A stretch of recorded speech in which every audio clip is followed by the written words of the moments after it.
अपने शरीर से परे प्राणी का आगे बढ़ना इस बात पर निर्भर नहीं करता कि वह संसार में क्या था और वह अपने बारे में क्या सोचता था, या सब लोग उसके बारे में क्या सोचते थे। यह सिर्फ इस बात पर निर्भर करता है कि वह कितना जागरूक है। उसने अपने अंदर इस भौतिक शरीर के परे कितना कुछ पैदा किया है। प्रश्न, हमें यह हमेशा सुनने को मिलता है कि एक व्यक्ति को इस जीवन मृत्यु के चक्र से बाहर निकलना चाहिए, उसे मुक्त होना चाहिए। क्या आप इस पर कुछ प्रकाश डाल सकते हैं सद्गुरु? सद्गुरु का उत्तर, तो तुम जीवन मृत्यु के चक्र को समाप्त करने, उससे निकलने के बारे में पूछ रहे हो। मैं हमेशा कहता हूं कि तुम्हें ऐसी किसी चीज पर विश्वास नहीं करना चाहिए जिसका तुमने अभी तक अनुभव नहीं किया। यह कोई मायने नहीं रखता कि यह कौन कह रहा है। इसका अर्थ यह नहीं है कि तुम उस पर अविश्वास करो, नहीं, तुम बस नहीं जानते हो। बात सिर्फ इतनी सी है। कोई व्यक्ति तुम्हें कोई कहानी सुना रहा है, तुम्हें पता नहीं कि वह सत्य है या नहीं। तो यदि मैं भी कुछ कहता हूं तो उस बेकार की बात पर भरोसा मत करो, लेकिन इस पर अविश्वास भी न करो। सिर्फ इस पर गौर करो। कोई इतने सारे लोगों के सामने बैठकर बिल्कुल बेकार की बातें, बिल्कुल बेतुकी बातें करने के लिए इच्छुक है, तो मैं जरा देखूं यह सब किस बारे में है। यदि तुम में इतना खुलापन है तो तुम्हारे जीवन में संभावनाएं बची हुई है। यदि तुम विश्वास करते हो तो तुम इसे मार दोगे। यदि तुम अविश्वास करते हो तब भी तुम इसे मार दोगे। समझे तुम? मृत्यु का अस्तित्व है। क्या तुम कभी मरे हो किसी भी तरह से? क्या तुम्हारी कभी मृत्यु हुई है? नहीं। क्या तुमने कभी किसी मृत व्यक्ति को देखा है? हाँ, तुमने देखा है। कहां? प्रश्नकर्ता, अंतिम संस्कार के समय। सद्गुरु जी का उत्तर, अंतिम संस्कार में तुमने एक मृत व्यक्ति को देखा। तुमने एक शव, एक मृत शरीर देखा। क्या तुमने एक मृत व्यक्ति को देखा? नहीं, तुमने एक मृत व्यक्ति को नहीं देखा। तुमने इसका अनुभव नहीं किया। क्या तुम किसी से मिले हो जो मर गया हो और उसने तुम्हें वापस आकर बताया हो कि मैं इस तरह से मरा था? नहीं, तुम मरे नहीं हो। तुमने मरे हुए व्यक्ति को भी नहीं देखा।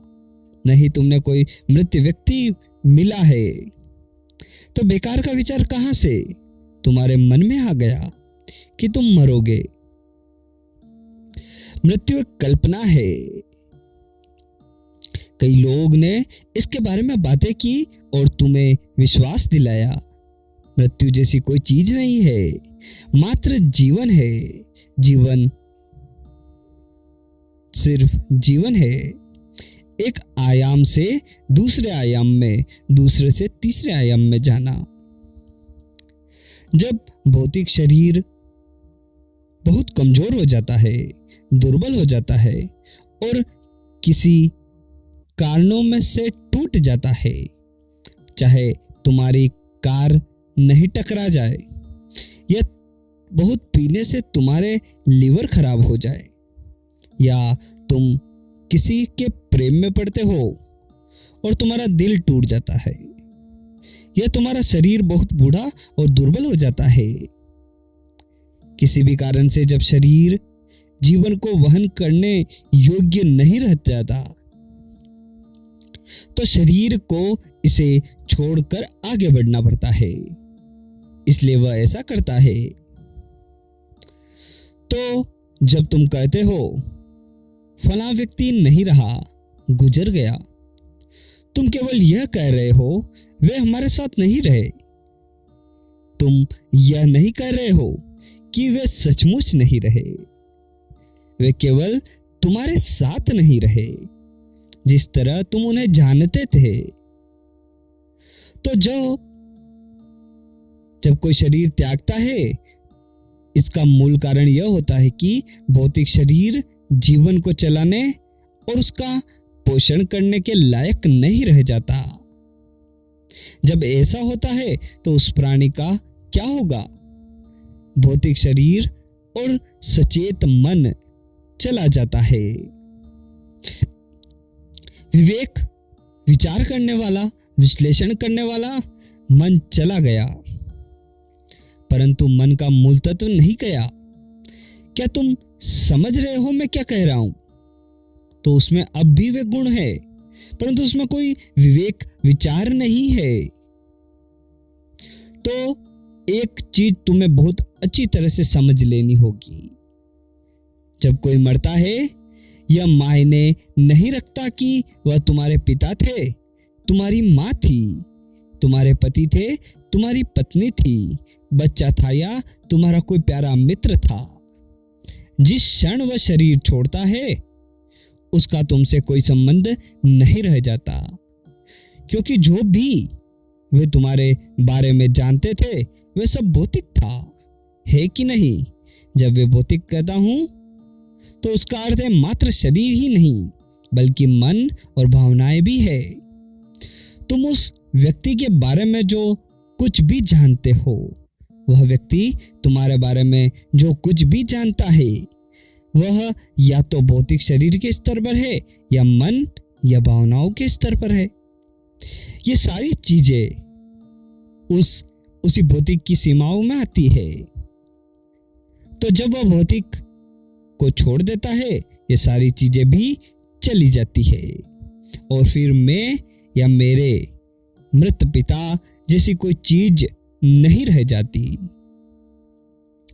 जैसे ही वे मरे हैं कि अब वे तुम्हारे पिता नहीं रहे, वे जा चुके हैं, अब खत्म हो गए हैं। तो जैसे कि यह विवेक, विचार वाला मन चला जाता है, वह प्राणी अपनी प्रवृत्तियों के अनुसार आगे बढ़ेगा। यही कारण है कि भारत में व्यक्ति की मृत्यु जिस प्रकार होती है, उसे इतना अधिक महत्व दिया जाता है, ताकि वह जिन प्रवृत्तियों को लेकर आगे बढ़ता है, उन्हें हम एक खास तरह से स्थापित कर सके। यह मायने नहीं रखता कि उस व्यक्ति ने किस तरह का जीवन जिया, किंतु जब अंतिम क्षण आता है, हम राम राम या किसी अन्य पावन नाम का उच्चारण करते हैं। इसके पीछे मूल विचार यही है कि मरने वाले में थोड़ी जागरूकता पैदा की जाए, जिससे वह किसी भय या लालच के माहौल में प्राण त्याग न करे, क्योंकि एक अवस्था में दूसरी अवस्था में प्रस्थान करने का वह अंतिम क्षण बहुत प्रबल रूप से उस व्यक्ति को गुण बना जाता है। उसके आगे की यात्रा के लिए यही उसकी प्रमुख प्रवृत्ति बन जाती है। इसे तुम आज रात सोते समय आजमा सकते हो। उस अंतिम क्षण में जब तुम जागृत अवस्था से निद्रा अवस्था में प्रवेश कर रहे हो, तब ध्यान देना कि तुम उस वक्त जागरूक रह सको। तुम देखोगे कि अगर तुम जागरूक रहने की कोशिश करते हो तो तुम जगे रहोगे। जब तुम अपनी जागरूकता खो दोगे तभी तुम निद्रा में प्रवेश करोगे, किंतु यदि तुम उस क्षण में जागरूकता बनाए रखने में समर्थ रहे हो तो कुछ अद्भुत चीज घटित होगी। यदि तुम जागरूक न रह सको तो निद्रा के उन चंद क्षणों में स्वयं के कुछ गुण लाने की कोशिश करना।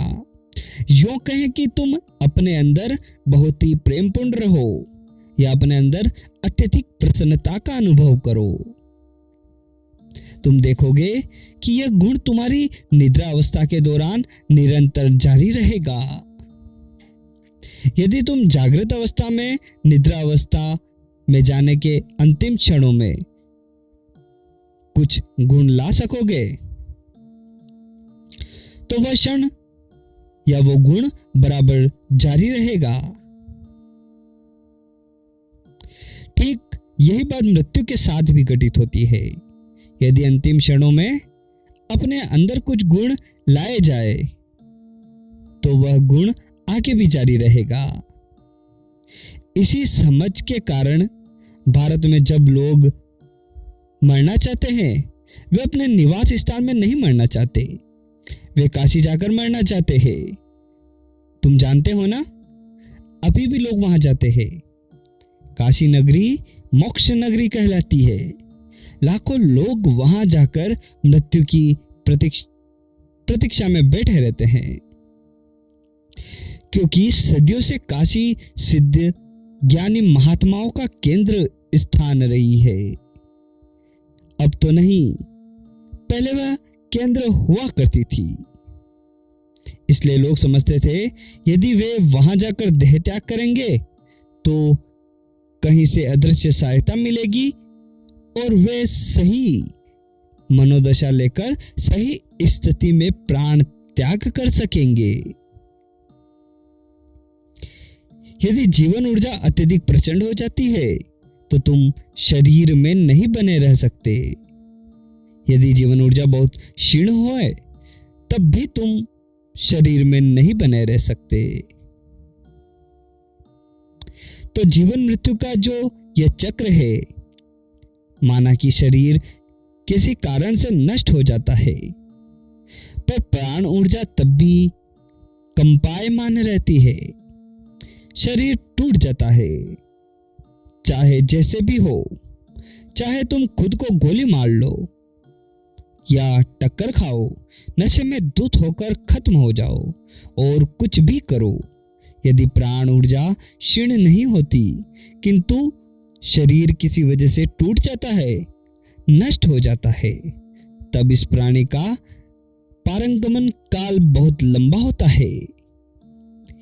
एक दूसरा शरीर धारण करने में इसे कुछ वक्त लगता है, क्योंकि ऊर्जा की वह कंपनशीलता अभी भी कायम रहती है और उसे स्वयं को क्षीण करना होता है। जब तक यह ऊर्जा क्षीण नहीं होती वह प्राणी दूसरा शरीर नहीं पा सकता। यदि तुम्हें यह शरीर त्यागना है तो तुम्हारी ऊर्जा को क्षीण करना होगा। यदि तुम्हें दूसरे शरीर में प्रवेश करना है तो तुम्हारी ऊर्जा को क्षीण होना चाहिए। यही समाधि कही जाती है, जहां तुम चेतनापूर्वक जीवन ऊर्जा की तीव्रता को कम करते हो। उस दशा में तुम इतने क्षीण हो जाते हो कि तुम चाहो तो अपने शरीर के बाहर निकल सकते हो और तुम किसी और चीज में प्रवेश कर सकते हो। यह संभव हो जाता है क्योंकि तुम्हारी ऊर्जा एकदम क्षीण हो जाती है। उसमें सामान्य अस्तित्व में बने रहने के लिए कंपन नहीं रह जाता। एक चीज है जिसे हम प्रारब्ध कहते हैं। तुमने प्रारब्ध शब्द सुना है? एक जीवन काल के लिए आवंटित कर्म को प्रारब्ध कहते हैं। शरीर को इसे अपने जीवन काल में समाप्त करना होता है, क्योंकि तुम्हारे जो भी संचित कर्म है, यदि वे सारे एक ही जन्म में मिल जाएं, तो तुम जी नहीं सकोगे। तुम्हारा एक भंडार घर है, एक गोदाम जिसका नाम संचित कर्म है। तुम उन सारे कर्मों का जो तुम्हारे भंडार में है एक साथ निर्वाह नहीं कर सकते हो। इसलिए उसका कुछ अंश तुम्हें इस जीवन में विसर्जित करने के लिए दिया जाता है। परंतु सामान्य लोग पुराने कर्मों से निपटने की बजाय नए कर्म इकट्ठा कर लेते हैं।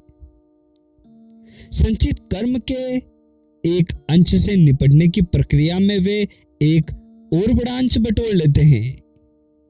यह चक्र चलता ही रहता है। यह चक्र चलता ही रहेगा। इसलिए नहीं कि तुम्हें कोई दंड या कोई पुरस्कार दिया जा रहा है। यह तो बस प्रकृति है जो अपना चक्र पूरा करती है। तो जब तुम्हारे अंदर एक खास जागरूकता पैदा होती है, इसलिए नहीं कि तुम कुछ पढ़ते हो, बल्कि तुम कहीं ना कहीं इस चक्र की अर्थहीनता को महसूस करने लगते हो। यह सब सुंदर है और हम इसका आनंद भी ले रहे हैं, परंतु ऐसे ही बस चलते रहना इसका कोई मतलब नहीं बनता।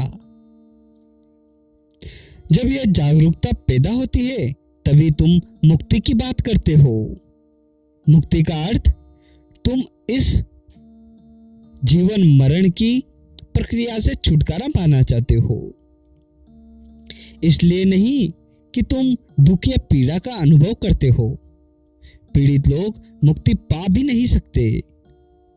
तुम कुशल हो, तुम आनंद में हो, परंतु तुमने किंडरगार्टन में बहुत खेल किए, तुम उब गए हो।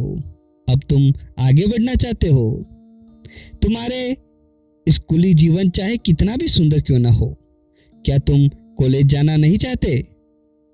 बस यही बात है। तुमने यह सब बहुत देख लिया, अब तुम्हें आगे जाना चाहते, अब तुम्हें आगे जाना चाहिए। तो यह प्राणी इस मैं को अभी तुम चाहे जिस नाम से भी जानते हो, यह एक बुलबुले की तरह है। मैं हमेशा नकारात्मक शब्दावली का प्रयोग करता हूं ताकि तुम्हारी कल्पनाओं में कहीं ना कहीं न निकल जाए या न निकल आए। तो इसे यूं कहे, तुम्हारी रिक्तता या तुम्हारा अंधकार, क्योंकि यदि मैं प्रकाश कहूं तब तुम हर जगह चमकने लग जाओगे। यदि मैं ईश्वर कहूं तुम हास्यपद काम करने लगोगे। तुम रिक्तता या अंधकार के बारे में ज्यादा कुछ कल्पना नहीं कर सकोगे, है कि नहीं? तुम अपने अंधकार के बारे में किसी से बात करना नहीं चाहोगे, परंतु यदि मैं कहूं कि तुम ज्योति स्वरूप हो, प्रकाश हो, तो तुरंत ही तुम बाहर आकर अपने पड़ोसी से कहना चाहोगे, मैं एक दिव्य प्रकाश हूं। इसलिए हम हमेशा नकारात्मक शब्दावली का प्रयोग करते हैं, जिससे कि तुम्हारी कल्पना शक्ति तुम्हें उड़ा ना ले जाए और तुम्हें विभ्रांत न कर दे।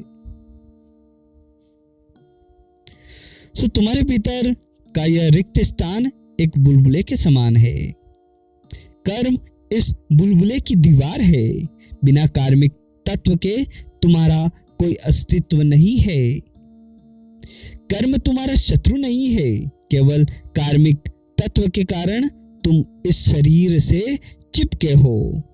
यदि तुम्हारे समस्त कर्मों का मिटा दिया जाए तो तुम इस शरीर में नहीं टिक सकते। यदि तुम इस भौतिक शरीर से बाहर भी निकल जाते हो तब भी यह बुलबुला बना रहता है, और जैसे ही यह अपनी कंपनशीलता खो देता है, यह स्वाभाविक रूप से दूसरा शरीर पा लेता है।